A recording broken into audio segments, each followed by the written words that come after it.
We will wrap a TV using multi-layered paper pad, cardboard, and shrink wrap.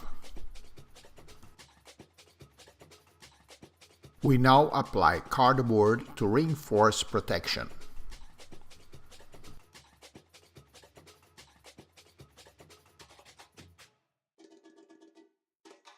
The shrink wrap is applied firmly to keep the paper pad together and in place.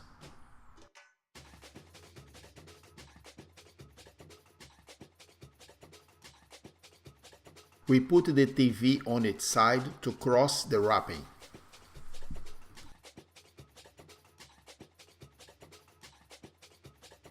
We use a special dolly to sit and transport the TV safely.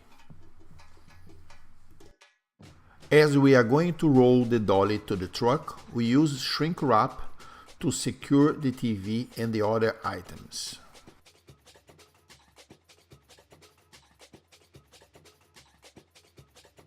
If you enjoy our video, don't forget to like it and subscribe. Thanks for watching, and God bless America.